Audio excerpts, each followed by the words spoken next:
on vit des temps qui sont particuliers. Et ceux-ci n'ont rien à voir avec ce qui s'est passé, ce qui est arrivé dans le passé.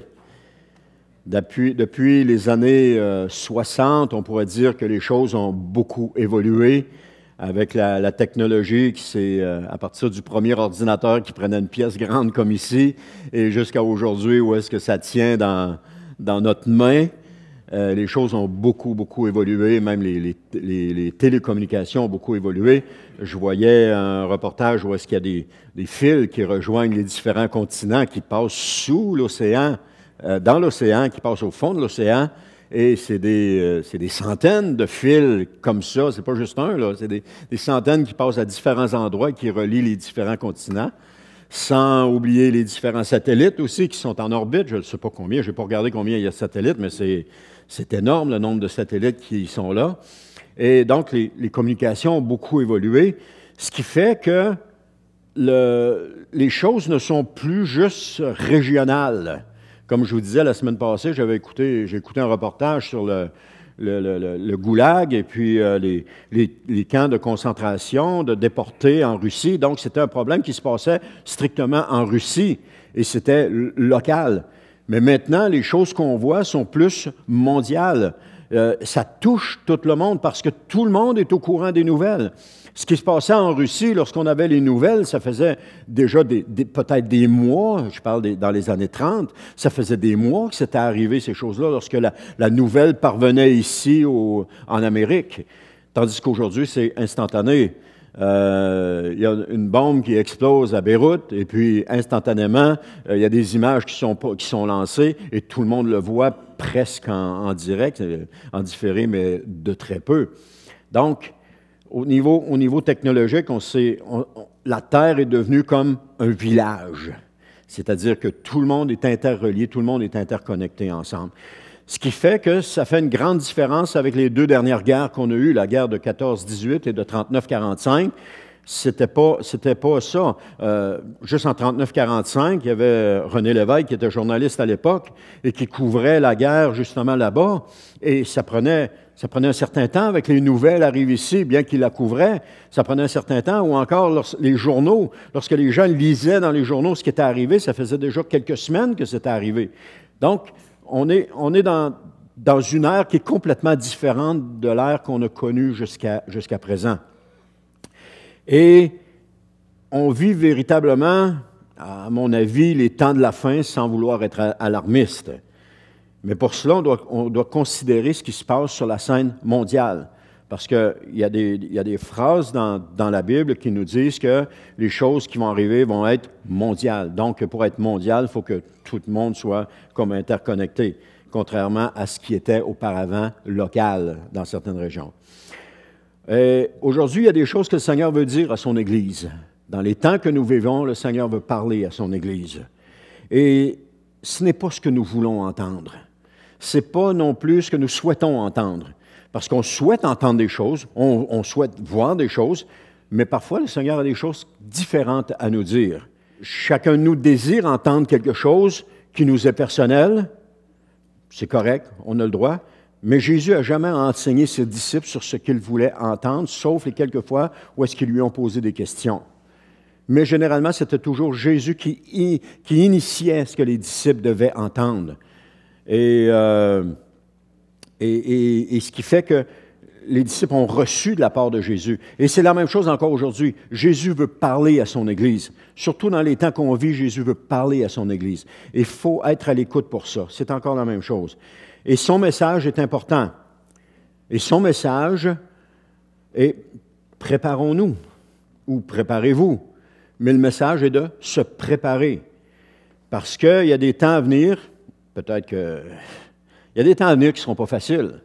Faisons juste regarder ce qui se passe sur la scène mondiale et on s'aperçoit que ça ne sera pas facile.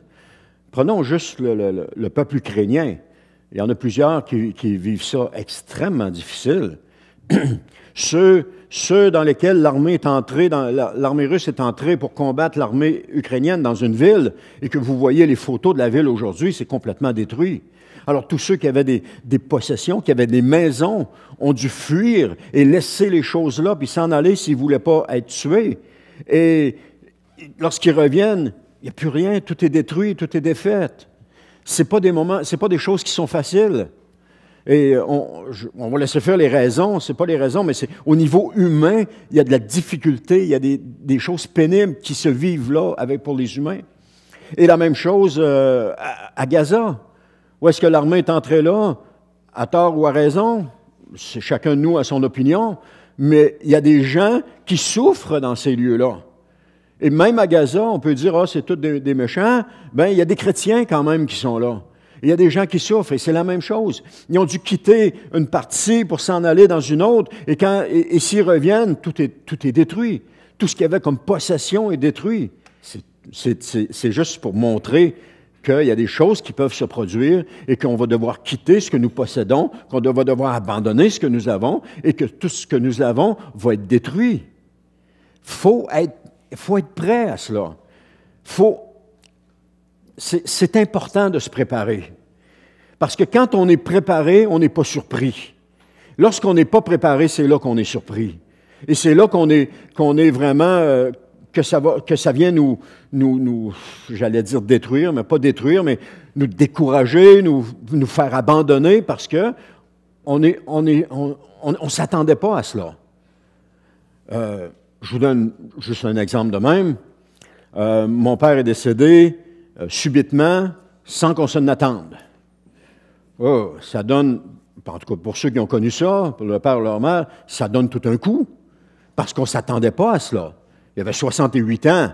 68 ans, il aurait pu vivre encore 10, 12 ans, facile.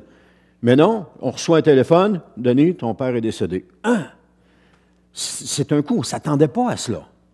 Ensuite de ça, de l'autre côté, il y a ma mère qui a commencé à avoir un cancer au niveau des voies nasales, et puis là, elle a suivi des traitements, et puis tout allait bien. Donc, on s'attendait, on se préparait, on se disait, elle ne passera peut-être pas au travers de cela, mais on s'en attendait. Donc, quand elle est décédée, parce que le cancer dans les voies nasales était selon les médecins guéri, mais ça s'était répandu ailleurs, dans le cerveau, et quand elle est décédée, on n'était pas, entre guillemets, j'étais pas surpris, je parle pour moi, je m'étais préparé à cela. On avait vu la chose avancer. Vous avez quelqu'un dans votre famille qui dit, bon, j'ai un cancer, puis j'en reviendrai pas. La nouvelle est un choc, mais le jour du décès, c'est pas un choc parce qu'on s'est préparé à cela. On a vu évoluer la maladie, on a vu évoluer les choses, puis on s'est préparé à cela. Et donc, c'est pas un choc. Contrairement quand c'est une mort qu'on ne s'attend pas du tout, de n'importe quelle nature que ce soit, qu'on ne s'attend pas, ça, c'est un choc, parce qu'on n'a pas eu le temps de se préparer. Alors, c'est un peu ça que le Seigneur veut nous dire ce matin. Préparons-nous. Préparons-nous, parce que si c'est pas ça qui va nous surprendre, ben c'est la mort qui va nous surprendre, parce qu'un jour, on va tous mourir.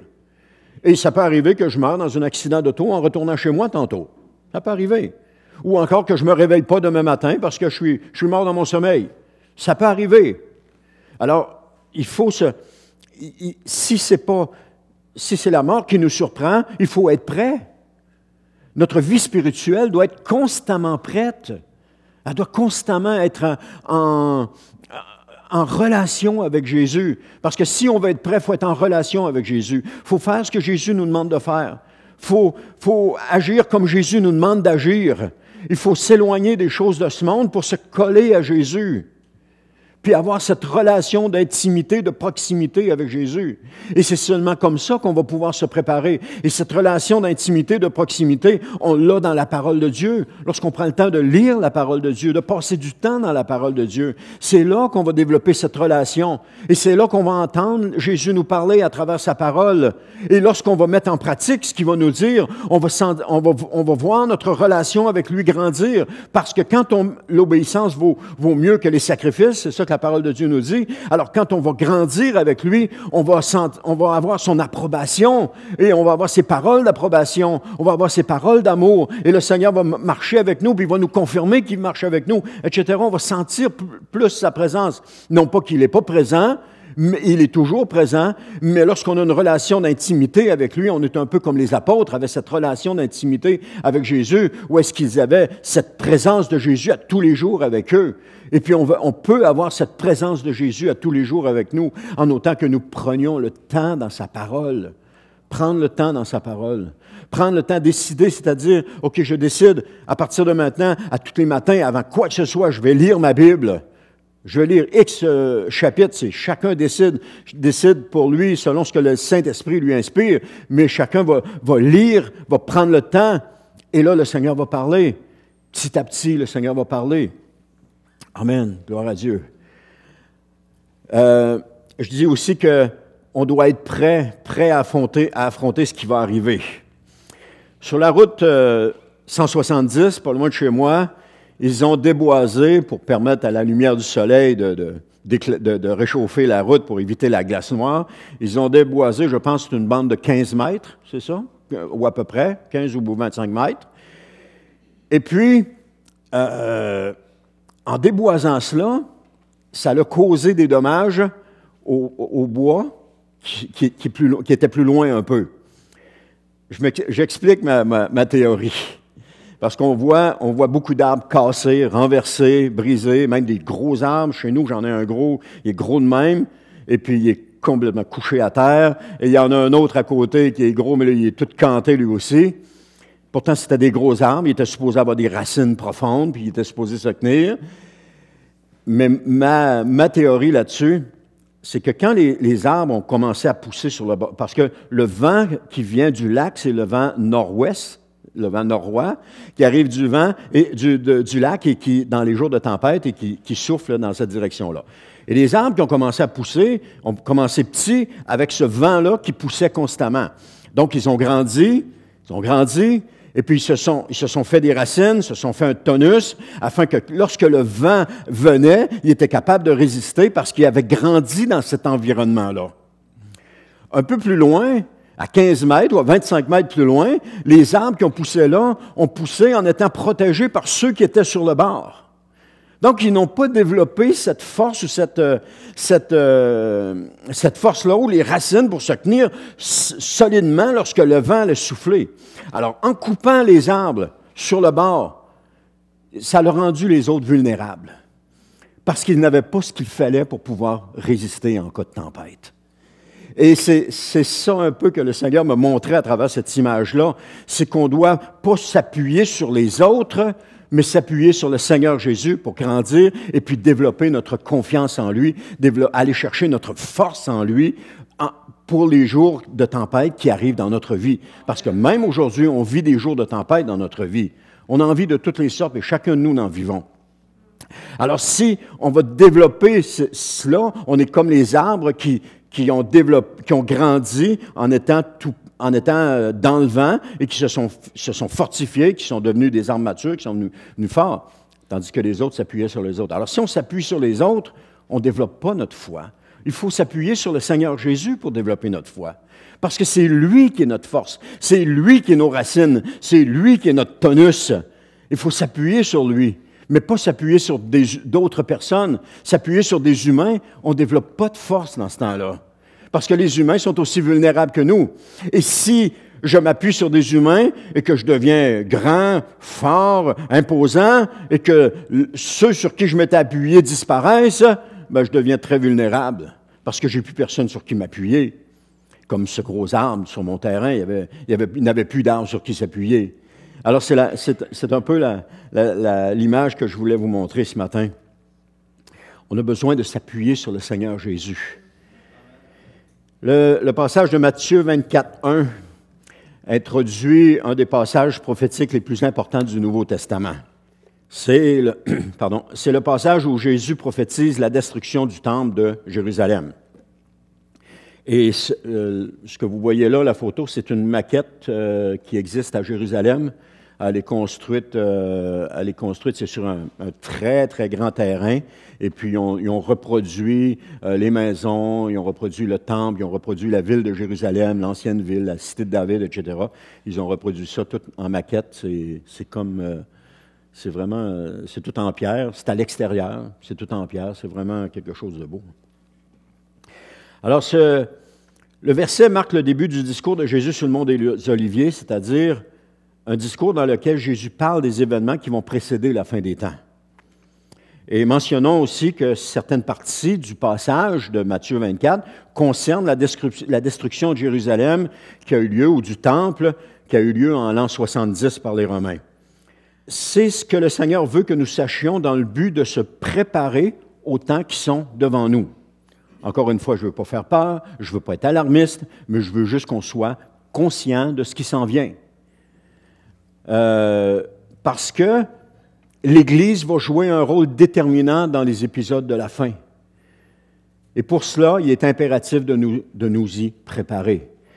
L'Église du Seigneur Jésus, des premiers siècles, a joué un rôle déterminant lorsque la persécution sous Néron s'est abattue sur l'Église et qu'ils ont fait prisonnier des gens. Il y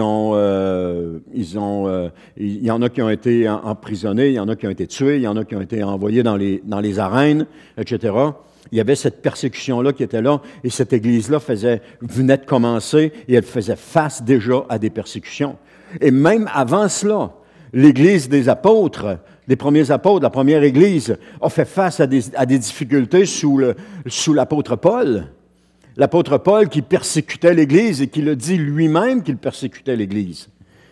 Alors, tout au long des siècles, les chrétiens ont eu à se préparer et à se tenir prêts.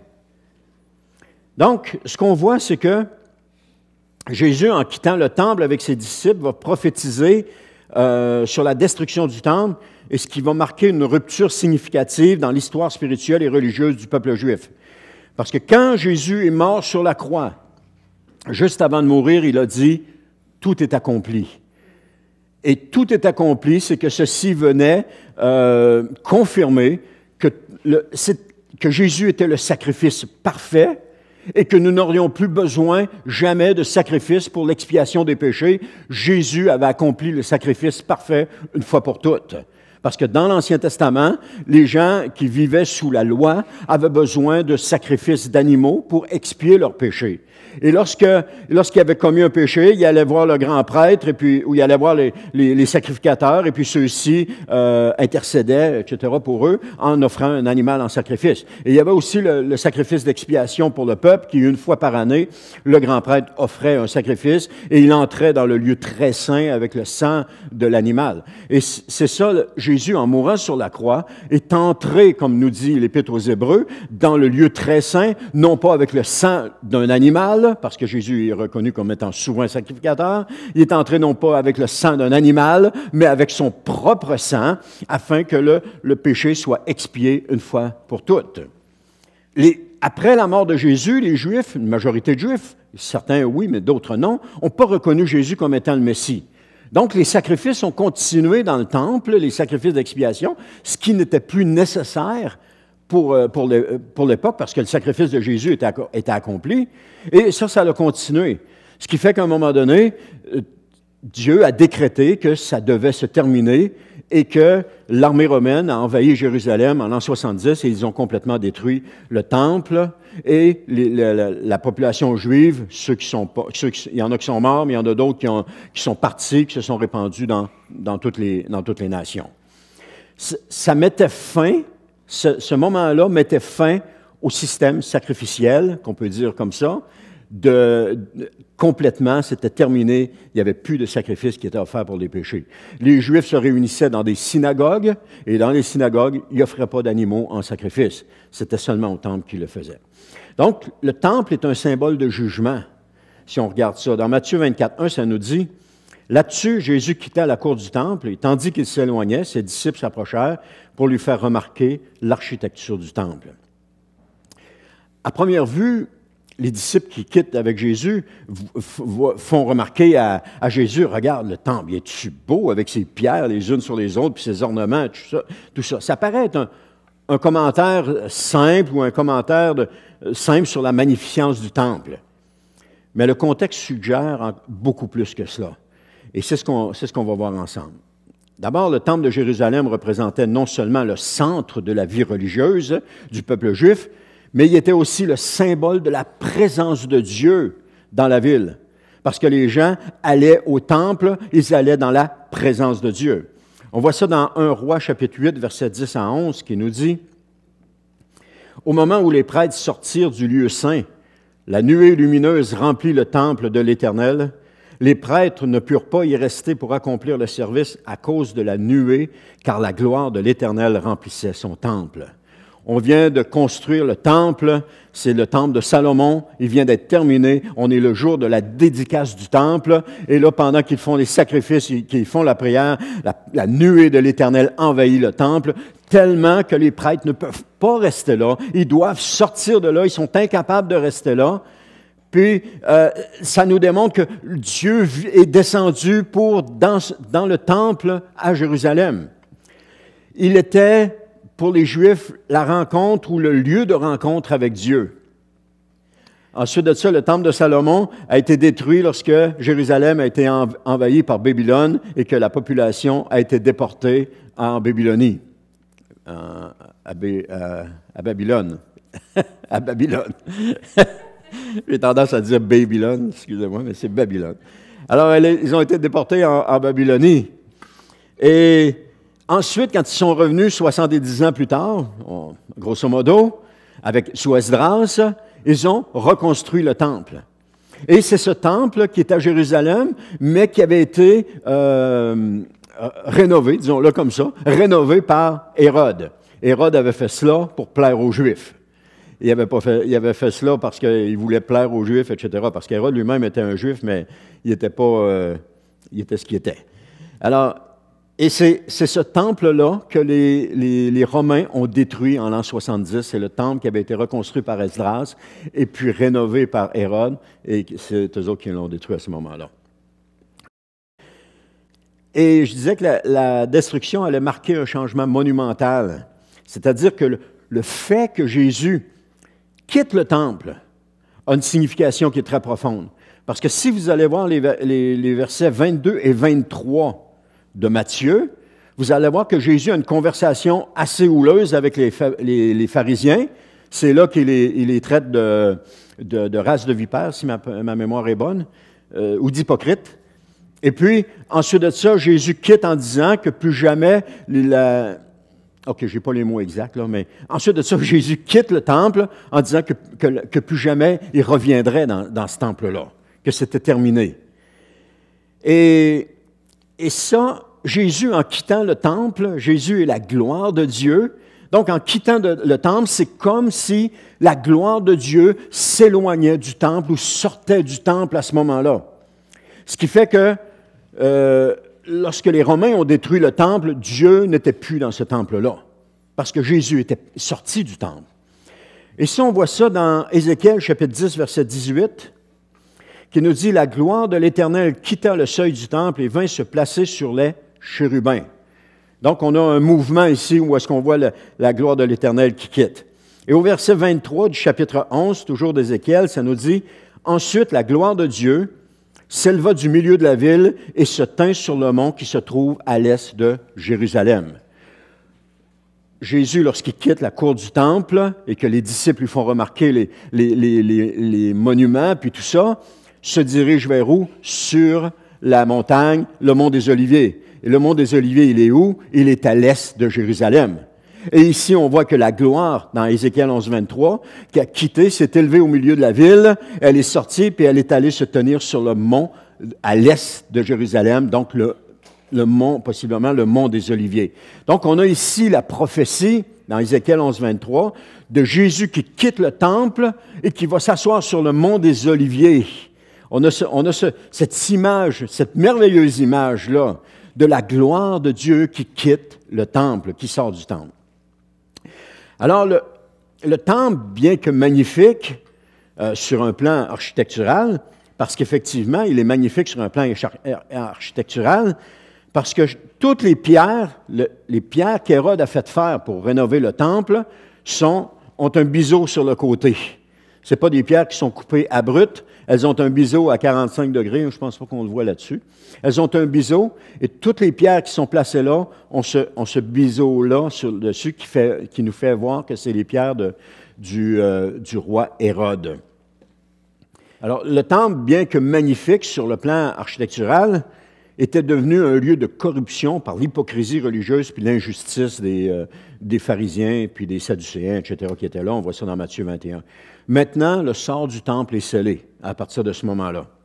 Donc, l'admiration des disciples pour la beauté des bâtiments et du temple souligne l'attachement humain aux choses visibles et tangibles. Donc, c'était un attachement humain. Et pourtant, Jésus va leur montrer que même ces grandes constructions peuvent être ébranlées, voire même détruites. Et ça nous enseigne que Dieu ne se soucie pas de l'apparence extérieure des structures religieuses, mais bien au contraire, qu'il se soucie plutôt de l'obéissance et de la foi authentique de son peuple. Combien de fois, si vous lisez dans Ésaïe, Ézéchiel, Jérémie, les autres prophètes, combien de fois Dieu reproche au peuple, aux chefs religieux d'être leur apparence extérieure seulement. Même Jésus leur a reproché leur apparence extérieure en disant, vous faites ils font des longues prières sur le bord des chemins, mais tout ça, ils font ça juste pour être vus, parce qu'à l'intérieur, c'est complètement vide. Dieu ne se soucie pas à l'apparence extérieure, mais il se soucie à l'obéissance et à la foi. On voit ça dans 1 Samuel 15, 22, qui est un verset sûrement que vous avez lu à plusieurs reprises.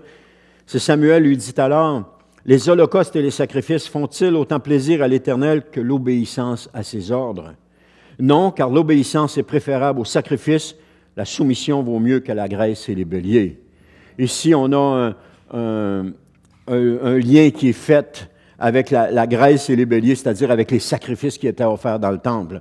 Est-ce que ça suffisait de faire un sacrifice puis que tout était correct, mais que notre conduite ne changeait pas? Non, c'est ça que Dieu est en train de dire. C'est pas ça qui est important. Ce qui est important, c'est l'obéissance à ses ordres. Ce que Jésus nous dit de le faire, c'est ça qui est important. Il n'y a rien de plus important que ça. Le deuxième point que je vous apporte, c'est que le jugement sur le temple annonce une ère nouvelle. Donc, la prophétie de Jésus qui va être explicite au verset suivant, lorsqu'il dit qu'il ne restera pas pierre sur pierre, on voit ça dans le verset 2, et c'est exactement ce qui s'est passé lorsque les Romains ont envahi la ville de Jérusalem et qu'ils ont complètement détruit. On nous dit qu'un soldat a mis le feu dans le temple, il y avait des boiseries qui étaient là, il a mis le feu dans le temple, et l'or du temple, avec la chaleur, a fondu et s'est engouffré dans les craques des pierres. Et les Romains, pour récupérer l'or, ont dû renverser toutes les pierres pour aller chercher l'or qui s'était engouffré là.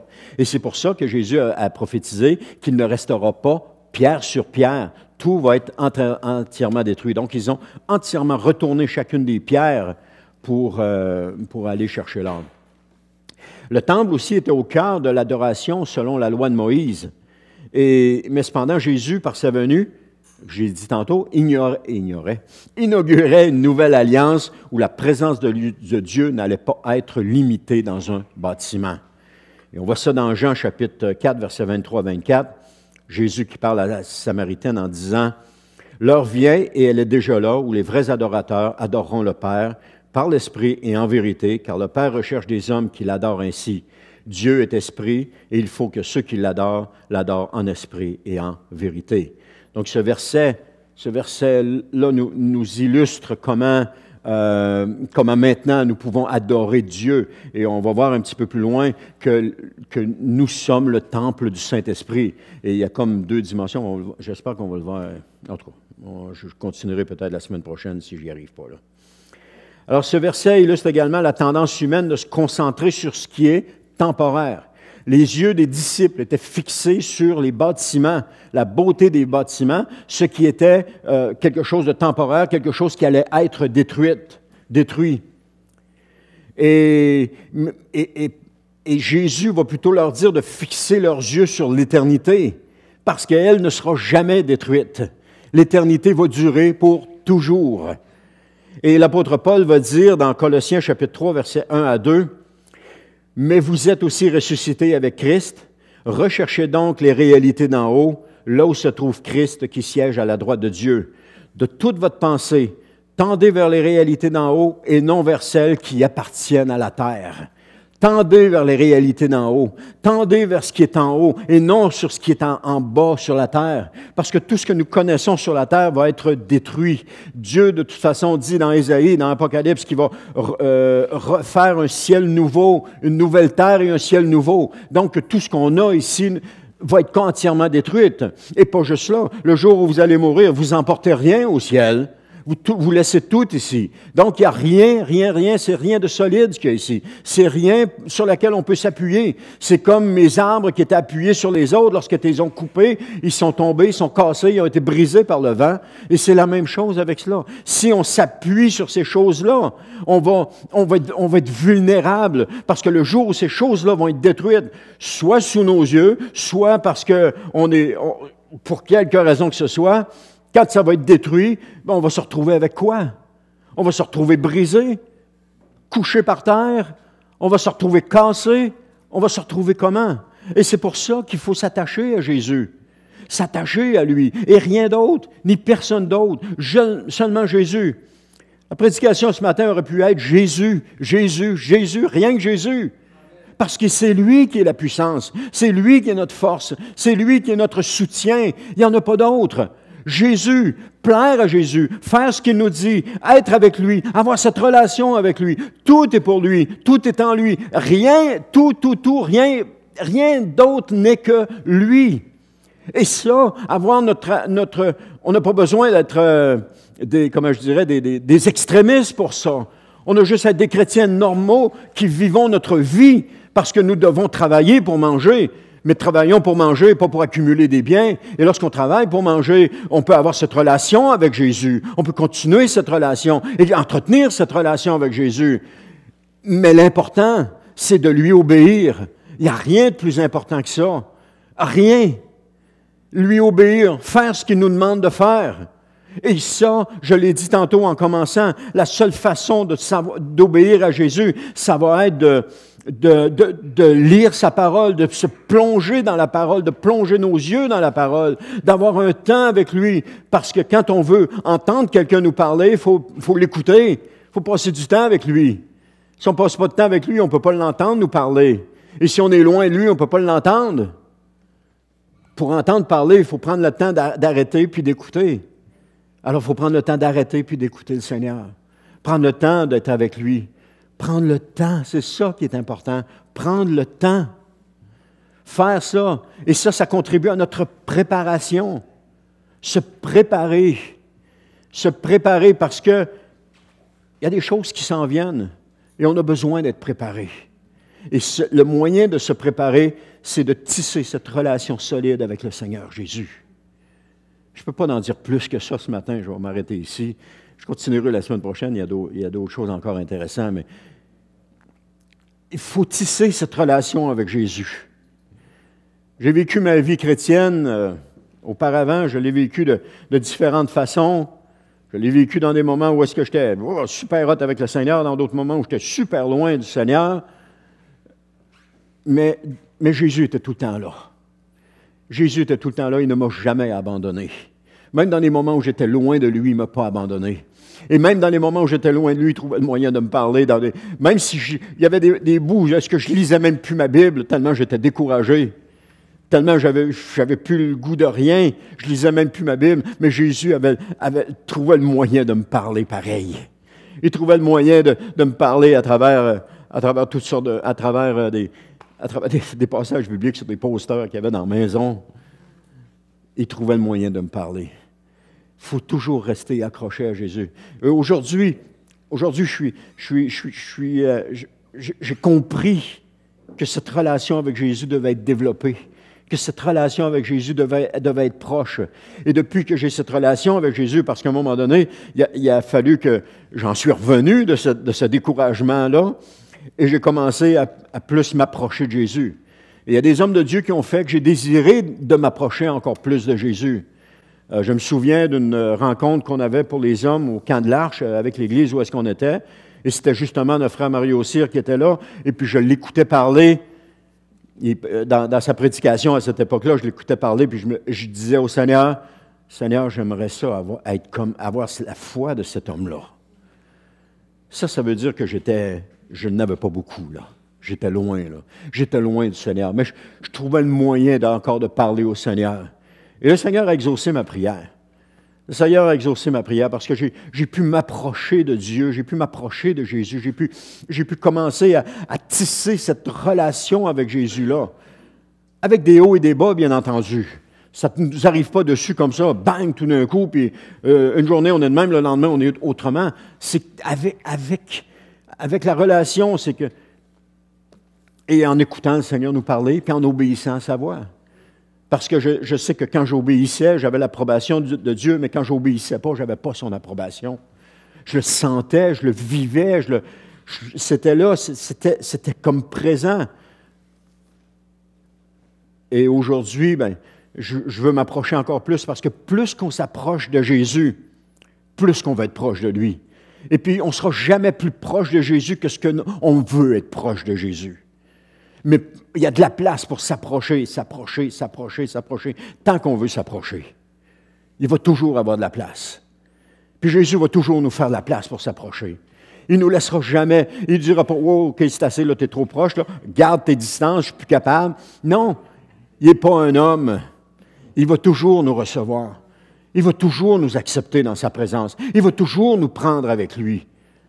Le message un matin, c'est préparons-nous. Mais comment nous préparer? En tissant une relation avec Jésus. Une relation d'intimité, la même que les disciples avaient. Parce que quand on a cette relation avec Jésus-là, il y a des choses qu'on comprend. Il y a des choses qu'on voit. Il y a des choses que le Seigneur permet qu'on comprenne et qu'on voit différemment.